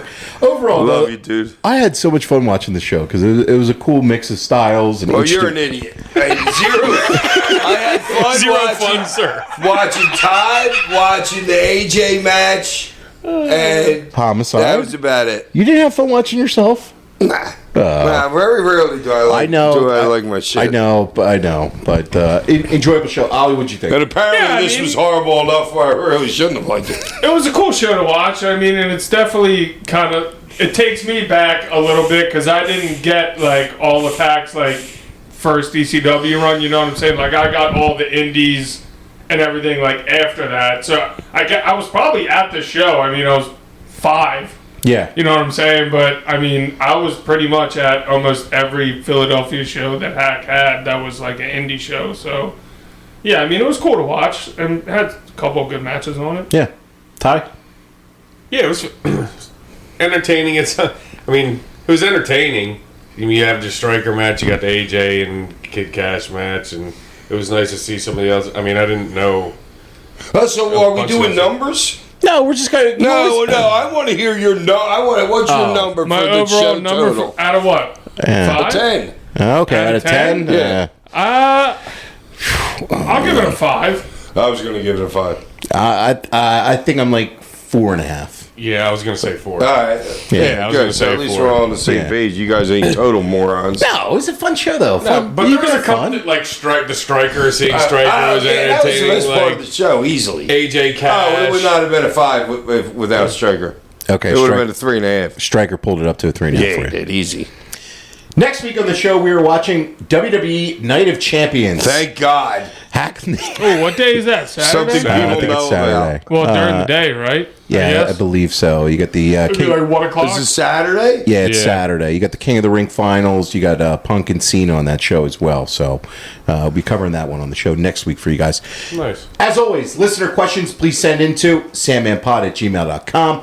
Please leave us a name and a town. That's all that Hack ever asks for. Greg from New York writes in, How you doing? All Greg? right. really digging this podcast, been listening for a while. I'm the one who uploaded the Hardcore Homecoming video on YouTube. Oh, my man. Thanks, Greg. As it relates to the large logo shitting all over Haks match, I had no choice. YouTube kept blocking every upload of that match and the Gertner segment at the beginning. I had to get creative so the video would actually post. Also, I'm sure you noticed some other oddities with the audio as well because the original DVD had all the bullshit fake music overdubbed. I took it upon myself to re-overdub what should be the correct entrance music. You did a pretty good job, dude. Dude, Yeah. why would they do that to just me and Gertner? I don't know. Some copyright blocks, sometimes YouTube will try to... Is that right? Yeah. Anything ECW needs the right music, but it still came out crappier than I hoped. Anyway, thanks Sandman and the Hackamaniacs for a really listenable podcast. Love it when you guys review old ECW arena shows. P.S. Your audio quality is so good I can actually hear Hack getting fatter throughout these shows. Just busting balls. Peace. Damn. Thanks, Greg. Thanks for listening, no man. wonder you couldn't figure out the block across my freaking match, you loser. John from East Haven, Connecticut writes in, hello, gents. After listening to your review of Hardcore Homecoming, I just want to give you guys more information on the ECW alumni, the Musketeer. I first saw him at the North Haven Fair in Connecticut handing out 3 Musketeers candied to kids before his match. Then I cracked up when I saw him as part of ECW in the dying days as part of Simon Diamond's Entourage in 2000. Anyway, I agree that Hardcore Homecoming was more of a nostalgic reunion as opposed to a great wrestling card. I personally feel like Hardcore Justice from 2010 is one of the more underrated ECW reunions. I'd love to hear you guys talk about that in the future. No, we're never going back to that. We need WWE shows. My wife and I went to Orlando that weekend and saw Hack and Rhino hanging out at Islands of Adventure before the pay-per-view. It was definitely a surreal moment as a wrestling fan. Oh, that was Tito. Oh, TNA. Yeah, TNA where they were filming there. Yes. Yeah. Me and him Universal. were going on the rides together. Okay, well, this guy saw you It was there. fun. I wish we had a picture of me and him in the front. You're spearing you on the through the roller coaster. That would be good. Pat from Ventura, California writes in, Hey, how you doing, Pat? what's up, Sandman and the Sandman Assistant Squad? Been a minute, this podcast... Another name. This podcast is the only motivation for me to get up every Monday morning. Question for Hack. Did Sandman pick out all of his wardrobe? I asked because as a comic book fan, I noticed Hack repped a lot of the Sandman, the DC comic book series in ECW and WCW. Yeah, the guy gave them to me for free, so somehow Raven knew him. Okay. And the guy just would send us a bunch of shirts. Hence why Raven also wore them. So you were rocking those shirts because they were free shirts? Because you thought it was a cool Oh, little... and they were cool looking shirts, Yeah. too. Yeah. And nobody knew what they were. Okay. You know what I mean? So, something cool. He said you were also rocking a lot of Evil Ernie, another dope comic book series. Was Hack a comic book guy or just a mark-ass poser who wore shirts with no knowledge of the Straight comics? poser. Mark? Hack probably looked at it and was like, "That's a cool looking shirt." Yeah, that's it. I mean, Yeah. dude, they were cool. Fuck, they were Oh, cool that shirts. Marilyn Monroe shirt that I wore was cool. There was some shit. If it was just cool, I was wearing it. Hey, fucking Mark ass Yeah, poser. you're a mark-ass poser. Fucking bitch. Fucking Rufus. That's how I do Dave. He said, love the pod as always. Keep the fire coming. Thanks, bro. man. Thanks for listening. Chris from the Italian Market writes in, hey guys, first time, long time. Philly boy. Was- He knows Angelo. Was wondering what Hack would get paid for a show like Hardcore Homecoming. Conversely, what would the guys lower on the card make? Thanks, boys. Love the show. Keep it up. You I bet don't you- know. For Todd, I'd probably give maybe 2003, maybe like $750. Well, this was no. He's talking about the Hardcore Homecoming show that you guys did in 05. That's what I was talking about. The one that Shane put on. Shane put on with Jeremy Borash. The one that we watched Probably last week. 750. 750. Yeah. Okay, and what about guys like lower on the card, do you think? 300. Okay. Interesting. I'm always interested about like payouts and stuff. It's always Well, it's funny. Kevin Owens was just on with on Cody Rhodes' podcast, and he was talking about guys like overpricing themselves on the indies and stuff like that after WWE. Yeah, like guys who just gotten released. And Kevin Owens was saying, he was like, but this was obviously before he was known in WWE, but he was like, I think the highest thing I ever charged was $750. He was saying. So that makes sense. Like, give about round. you want to get bookings. Yeah, now it's double that. I don't go anywhere for less than 15. But it's different. Like, you're on like a different realm now. Well, like, you know what I'm saying? Like, Owens was saying like he was charging this like before he even got recognized for WWE. Like, he was still like a big ass indie name, but like he hadn't had that exposure. Yeah, he was probably getting like 350. But that number maybe, sounds right. That's what I was just saying. I just heard that. So the number I sounds can see right. those guys overpricing them for indies. Right, like guys coming off a WWE run. Like, well, he was talking about fucking that everyone's assuming he was talking about Ryback. He was okay. Because he was like, some guys overprice themselves and don't get booked. You may get booked the first couple times, but as soon as the promoters realize they're not going to make their money back on whatever, Right. Yeah, that guy wants $3,000 and he wants to keep his pictures. It doesn't happen. If you want fucking $3,000, you're giving up everything for you to be there that day. It's $3,000 for the day, and you're going to sign for a couple hours. And the promoter So will that's get the only way they're making their money back, because they can't put that many asses in seats. You know how many indies that have been more than 400 people? Like one, like the kid in Luke in Louisiana. Luke Luke. Yeah, he had like 400 or Shouts out to 500. Nobody has shows that big. He was 400 or just in the 500 hospital people. too, so shouts out to him. Yeah, I hope he's doing well. I hope he's doing well. He was just in the hospital. He just had surgery. Yeah. For what? I'm not sure. I saw on Instagram. He didn't say what it was on the post, but it seemed pretty fucking serious. Yeah, I hope you're doing well, man. Franny's going down there next month for him. Nice. The 29th, I think. Yeah, he's a good dude. Yeah, he's pretty good. Friend of the show. Tyler from Richland Center, Wisconsin writes in, Hey guys, just want to shed some light on how Terry Funk's Chainsaw Charlie gimmick was created. It was actually Terry that came up with it himself, since he didn't want to come back to the WWF as himself. It was inspired by the Leatherface gimmick that came from FMW in Japan.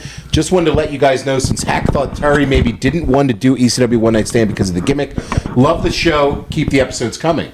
What are your sources? Well, I think he said... Who is this? This is rated. Why are you pointing to your thing, Gunk? Gunky's got Leatherface on his shirt right there. Oh, yeah, that's right. why. Chainsaw Charlie. Charlie. I mean, I'll Dude, why would you want... You cover your face, you ain't making money.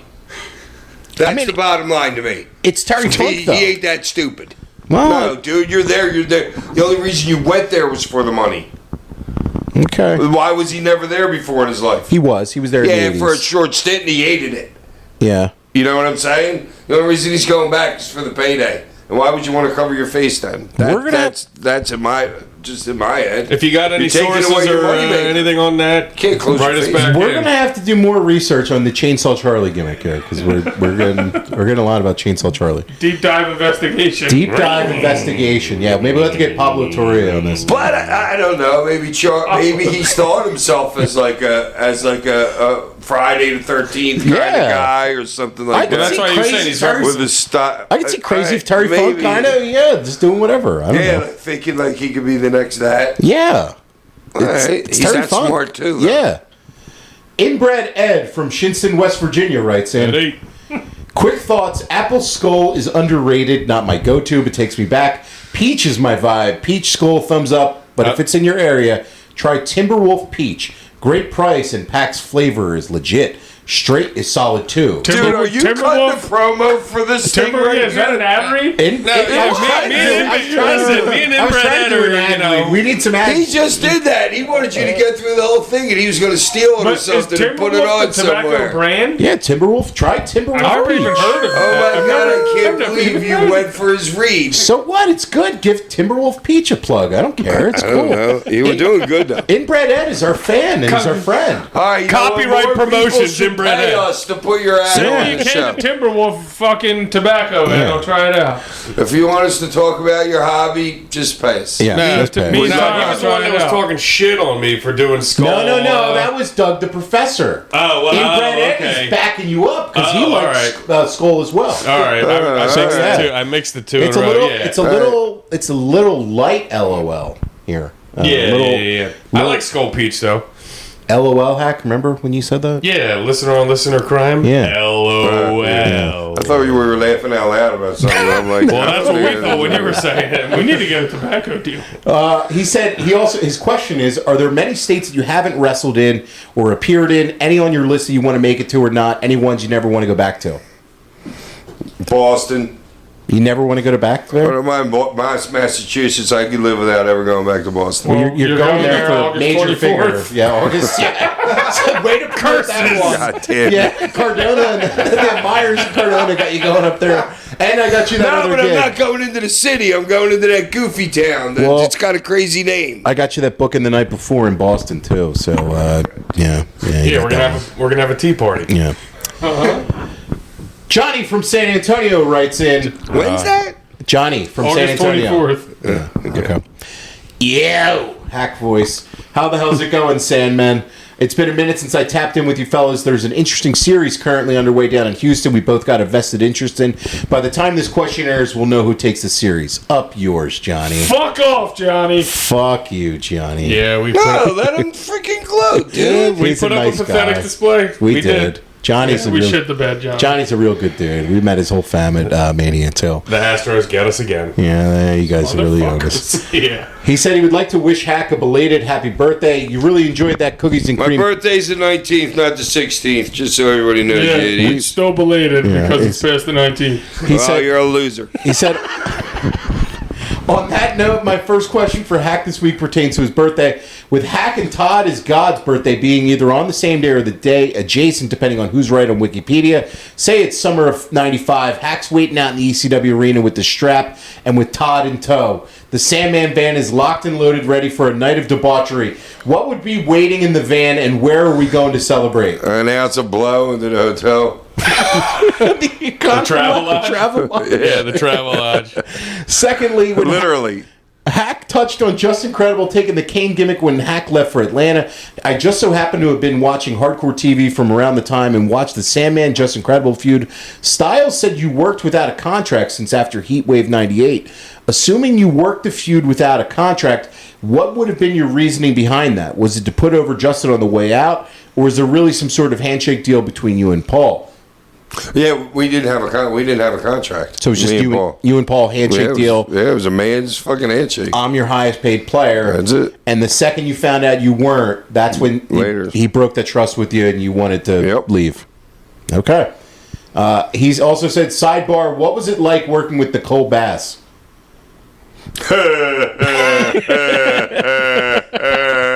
She would have. That was her laugh. That was exactly her laugh. Pretty good impression. I swear to God, it was exactly. It's the only person I can imitate in professional wrestling. Remember how I told you I wish I could do? I wish I could do Funk and Dusty like Mikey. No, I can do her laugh. One and great. only impression, Oh, Nicole I pop Bass. any of the boys to know her, and I do that laugh. They're all laughing. Oh, it's pretty good. I've That heard her on was just Stern her. before. Rest in peace, Nicole. So you know her laugh? Yeah, from Stern. Yeah, That's it was a great hilarious. impression. I'm shocked that you It's really good. We'll have to pull up Nicole Bass's. You can do it. That is funny. Bob from Broomall writes in. Bobby. Sandy and the Bullocks. He knows who Angelo is. We got two people that know who Angelo is. That's right. We got the guy at the South Market. Italian Market. Italian Market. Yeah, and we got Bob Yeah, from man. Broomall. Angelo Cataldi, for anyone Yeah, wondering. yeah. Not just the name Angelo. Yo, Angelo. Bob from Broomall here, live on assignment from Topeka. Nice. All right. Could you all name one wrestler who... Topeka, Washington. I or guess, Kansas. yeah. Hey, but he's in Ooh, Topeka. there is a Good job, Topeka, Holly. Kansas. Yeah. Could you all name one wrestler who you did a complete 180 on? I never liked Adam Page until about 3 years ago. Now he's one of my favorite wrestlers. As always, thanks for the top tier must-listen content. So somebody that you didn't like, and after watching them, you like. Well, I'll get mine out of the way right away. I thought Dom stunk. Dominic Okay. Mysterio. Yeah, And he's but he totally- did originally. Well, I know, but I still turned and changed my. I mean, I don't know if that's 100% the criteria, but I don't know. That was the first thing that came to my head. Like, he wasn't, and now he's doing great work. I'm gonna go Mark Henry. When he had like the sexual chocolate gimmick, I was like, I thought he was trash. And then as his career, I think he also, got better too. I thought he became one of the best workers in the business, like for his size and knowing his character. Mark Henry, I thought, had a tremendous run, like the Hall of Pain. Mark Henry, This Is What I Do. Mark Henry, like fucking awesome shit. And I thought he was one of the best workers and things that I liked most about WWE at the time when he was like, big Mark Henry on top of the card. So I'll go with Mark Henry. Haks said he's seen Mark Henry rip a frying pan in his hand with his bare No, hands. he rolled the frying pan. Oh, he rolled it. He ripped the. Well, back in the day when there was phone book? telephone books, seen him rip one of them. Seen him roll one of those frying, like the ones that we use. It's not an iron cast Right. pan. You know what I mean? It's one of those light pans that everybody uses now. Rolled it right up front of office. Fuck! Imagine being that strong. Dude, the dude picked me up by the back. I was probably weighing like 260, and he was he was supposed to eliminate me like 4 people ago, and I kept begging him. I'm begging you, kid. I'm gonna get in trouble. Will you please throw me out? I'm like chasing him around the freaking ring on his back, getting him to throw me out. He turned around, grabbed me by my belt, picked me up like that. I don't even think I touched any ropes or nothing. It just deposited me like a crane on the outside. That dude is strong, dude. Like gorilla strong, man. That dude is insane. That's crazy. Yeah, rolling up a pan. Right off the top of my head, it's got to be Dominic Mysterio. Like, I would think at first. I mean, but he was so young, and he's like kind of like got like better as it went on. He got shoved into that position before Yeah, he was ready. But to give another name, probably Bianca Belair. Okay. Yeah, I wasn't probably too high on at first, but now I'm probably starting to come around a little more. Yeah. Hack, how about for you? I mean, Mine's the opposite with Bianca. But guys, and he threw it like that. I didn't get that switchblade dude. At Jay first. White? Yeah, remember I told you, I'm like, I don't get this guy. You're like, well, wait for it until he gets in some singles matches and shit.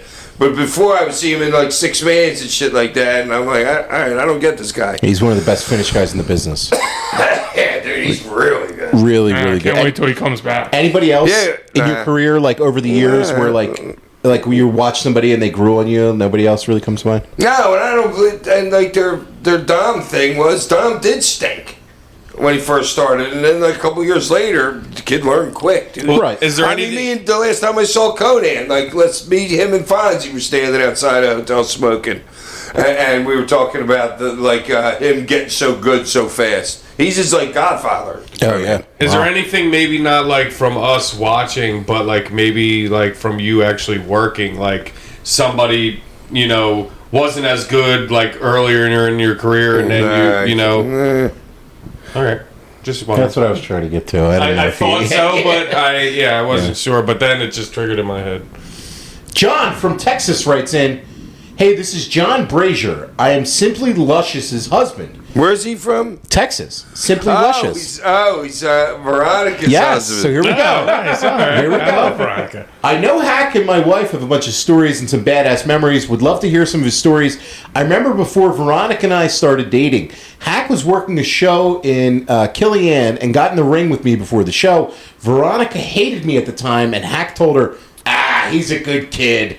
And now we've been married 12 years with 2 kids. Would love to hear the stories. Dude, that was so long ago, dude. That was like 20 years ago. Yeah. And she was such a great chick. We had so much. We had fun together, man. TNA Knockout. Yeah, like Fran. Well, we would drive every Wednesday. She would pick me up at my house on Lawrence Road, and we would drive to Baltimore, and then get on the plane with like Julio De Niro and Mickey James. That was like the Baltimore crew that like flew down. Carino was on sometimes. And that's how I got to know her. And she was just great. She was super Tried fun. to get her to marry Billy Corgan. he was in love with her. But now she's happily married with John. Who cares? She should have took Corgan, dude. Sorry. No. You're not. Unless you're rich as shit. You're not a booker, but maybe you're a matchmaker. She'd still be working for Corrigan at his company. Yeah, but she'd still be a valet. it sounds like from his story, you kind of, you told her he's a good guy, and you got him over with her. So you're a matchmaker. You're not a booker, but maybe you're a matchmaker, Hack. Yeah, okay. All right. She was always cool around us. She would Veronica's the best, girl. That girl was so much fun. She would play with me and Oliver when we were younger. Like, never in a bad mood cool. ever. She was the best. That's awesome. And you got a, what's his name, Kevin? No, John. John. Kevin? Yeah, I don't know why. He didn't write us this week. No, yeah, John, you have a better chance of maybe jogging Hack's memory of pulling a story out of him than him remembering something specific. Yeah, you got to give me something, and then it'll jog something, Yeah, you got a better chance that way. So if you got anything like that, write us back. Well, congratulations, man. Glad to hear that you're happily married and a couple kids. Me and her Really running cool. around Mexico looking for drugs for me at pharmacies. Wow. All right, there you go, John. There's Yeah, when I said I was like, hey, I was like, maybe you don't want to go. Monterey, fucking Mexico. Okay. Next week on the show, WWE Night of Champions. But before we go, Hack, the cane of the week or the toast of the week? The cane of the week's the hitting coach for the Philadelphia Phillies. Yes, I would beat the shit out of that dude. Maybe with a maple bat, not a cane. Any toasts? No. All right. Ain't it foggy outside? All the planes